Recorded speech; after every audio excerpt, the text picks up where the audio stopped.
We're here in the Everglades National Park, and shockingly, it is not all wetlands. But while we will be fully immersing ourselves in those swampy landscapes, we're also going to be taking a boat out into the 10,000 islands back there, along with a wide variety of landscapes. We're going to be covering everything from camera gear to best tips and tricks to even planning for your next wildlife or landscape photography shoot. We are having so much fun out here, and I'm sure you will too over these next few episodes, so stick around for the journey.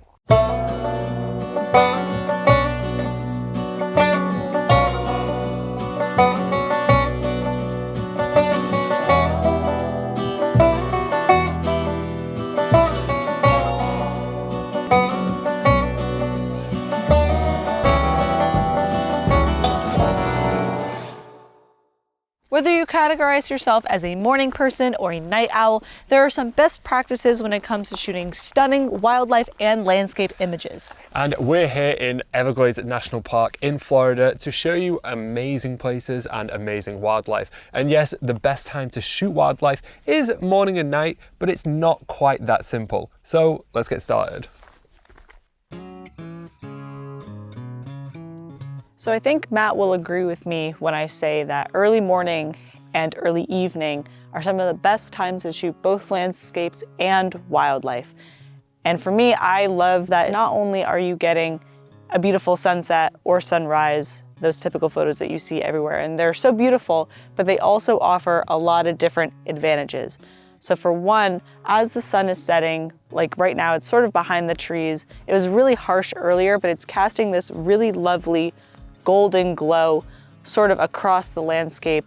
So rather than shooting right into the sun, we're gonna shoot a little bit off to the side, and we have this really, really beautiful, soft gold light that's kind of illuminating our landscape. And also, especially if you're shooting on the water, like you might be with wildlife as well, the water is much more still right now than it was during the middle of the day when we were here. So you're getting beautiful reflections on that water. So it's kind of giving it kind of feels like a double exposure almost, but it's just a reflection in the camera. And because we're shooting in the evening when a lot of the birds are active and other wildlife as well, they also add just a fun little element to your landscape photo, where we've got this spoonbill right here. And I'm sure Matt will show you a close-up photo, but he's also just a part of the general landscape.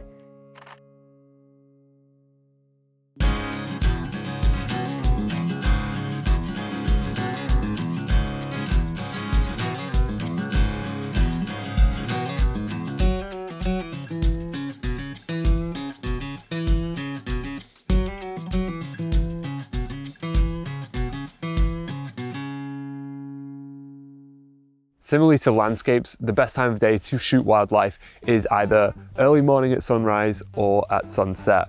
And this is because, like us, when animals wake up, they need to refuel, so they're out looking for food, so you can catch those feeding behaviors. And there's not as many people around, so particularly with those songbirds, their calls travel farther and they appear louder in their environment. I have to say, I'm definitely preferring sunrise in the Everglades.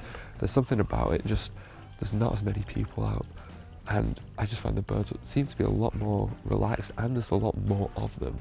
I mean, we have so many behind us right now. The sun is just coming over the reeds and starting to give a nice sort of lighting on all of these birds. I don't know what to choose. Wow, that was cool. I mean, a great blue heron has just come in. Hear that sound? That's the sound. That's not the sound of an egret. There's so many to choose from. So where do we even start? Now we're here in Everglades National Park in Florida in February because it's the dry season, and because of the migration patterns of some birds, this is the time they will be in Florida. So that's why we picked it. Unfortunately, it is the coldest week on record in 100 years in Florida, but you can't predict the weather, so it's just one of those things. But we have seen most of the species that we set out to see. So I don't know if you can hear that, but that is a belted kingfisher. And he has been coming just close enough. There's a branch, a little perch in the middle of this river. And I've been trying to get a belted kingfisher all week. Oh, here he comes. There he is. Wow. All week I've been trying to find him. In the middle of the day, not possible, but because it's quite quiet and these birds are pretty skittish, in the morning no one else is here, so these birds are a little bit more scared, will come out, and it's just so cool to see. I'm hoping there's a little bit of perch a little bit closer to us, and even though we're at 400 millimeters, because he's so far away, we're able to get a little bit more of an environmental portrait and give context to the world around him. The kingfisher is a tiny bird, so having these environmental portraits to kind of show how small it is in the world around it just tells a bit more of a story than getting that close-up shot. I might also just be telling myself that because I know I'm not going to get a close-up shot, which I really want, so I'm saying these are better, but I think they are still pretty cool. If you're looking for predators like falcons or hawks, they tend to be quite active in the middle of the day, but there is a trade-off as the lighting won't be as nice and you won't get that wow factor in your image. And that's not to say you can't see them in sunrise or sunset lighting, it just might be a little bit more difficult. And also, while you're here, ready for the sunset, right after the sun has already set, you might say to yourself, it's too dark, the sun's already gone down, I need to head to bed. But I would advise you to not do that. Go out and stay a little bit longer. You'll get these beautiful, vibrant colors that are going to illuminate the sky. And then you may think, after that, I need to go to bed because the sun is already gone and it's starting to get dark. But then you have what we call blue hour, and we'll talk about that in just a minute.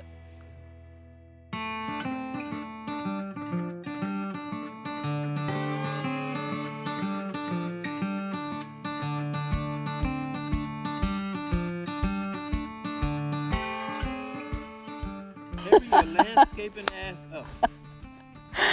Dave is a bit scared because the sun is going to sleep and we're out on the Gator Hook Trail, but it's also providing these really pretty pastel colors that if you stay out just after the sun sets, you'll get that extra little bit of vibrant color, which makes sunset really just one of the best times to come out shoot, especially if you can have a spot like this where you can get the sunset on one side, but also have an expansive scene on the other side of the sun where it's kind of casting its glow, and also where you have these dynamic clouds that are just reflecting all of the pinks off of them. It just looks so beautiful. And we'll wrap up soon so that the gators don't eat Dave.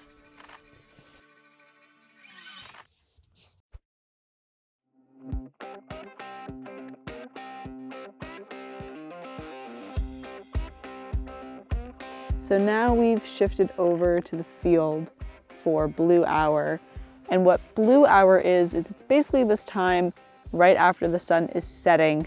We're almost there yet. We're still kind of in this sort of in-between time, but we're setting up for it now.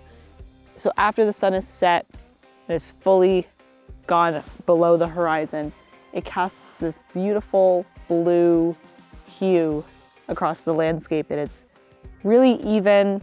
It's definitely pretty dark, so you're gonna wanna have a tripod, but it's a great time to take dynamic landscape shots. So we're kind of setting up now. We're starting to get hints of it. It's getting to be a bit more blue, less golden. It's a bit brighter over here, but I can see past me, it's already starting to get a nice pastel blue, and it's just gonna get darker and more rich as the night goes on.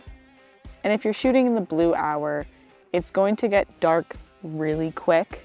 I feel like I've realized that being here, that the sun and the moon, they move a lot quicker than you think that they do. So you're probably gonna want to have a tripod while you're shooting. That is gonna be super crucial, so you're getting a steady shot and being able to do HDR things in post. But also if you wanted to bracket your images, just so you can have a little bit more leeway for a fast moving, daylight change, it's also really beneficial.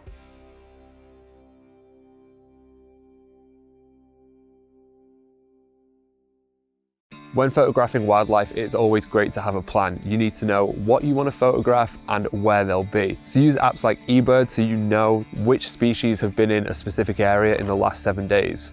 Now, you're not guaranteed to see that bird, but it is just nice to kind of help you guesstimate better than just doing it on a whim.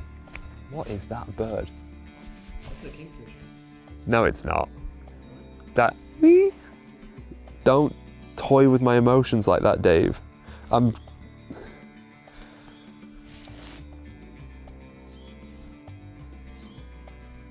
It's a common grackle. This is my first time seeing an osprey out in the wild, so this is very cool. And he's posing perfectly for us right now. And the sky is so blue behind, so he's really popping off in the back from this background.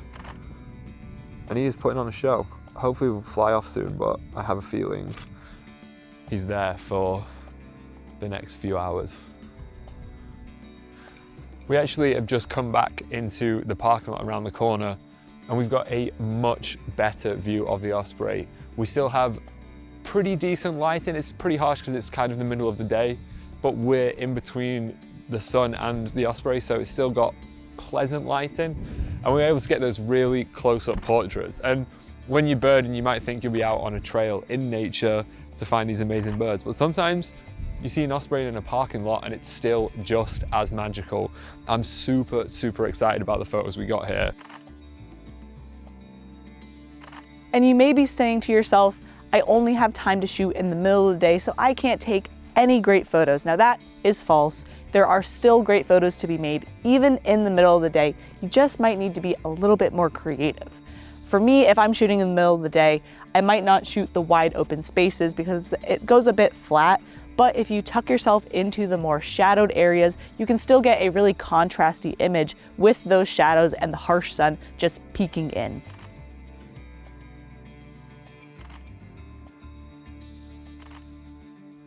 And if you're looking for a specific niche lighting situation like a sunrise or a sunset, make sure you get yourself a sun and moon tracking app. This will tell you exactly where the sun will be in the sky at any point of day. So if you're looking for a sunrise or sunset shot and you want to know exactly where in your landscape it will be, this is crucial because it'll save you a lot of scrambling when the sun is starting to either come up or down and you're trying to find the perfect shot and get your exposure right and grab your tripod.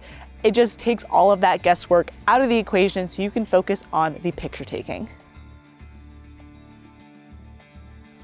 The time of year will also affect the position of the sun in the sky and also how many hours of daylight you have. So yes, we have a lot more birds here in the Everglades in February, but we have shorter days. So if you're trying to plan to hit different spots in the day, you really have to think about it because you might not be able to reach all the spots you think. And before you do arrive, definitely research major hotspots. For example, we went on the Inhinga Trail at sunrise because that was the best time for it, but we also knew this was an incredibly popular destination, so wildlife and birds were a little bit more used to human interaction, so you were able to get a little bit closer and get those close-up portraits. Now you should still give the wildlife enough space that they don't feel spooked, but because the Inhinga Trail is such a popular destination, the birds are a little bit more used to human interaction, so they aren't as skittish. One mistake that I often see people do is if they're looking to get that sunrise shot, they go out just before the sun is about to rise. But really you should be getting there at least, I would say 30 to 45 minutes, even an hour earlier, so you can be in the correct spot right when that sun starts to rise, because it does happen pretty quickly. And then you can also take advantage of that blue hour since you're already out. And if you are lucky enough to be out during blue hour, you just might get a little bit of fog on your landscape, which just makes for some dynamic images.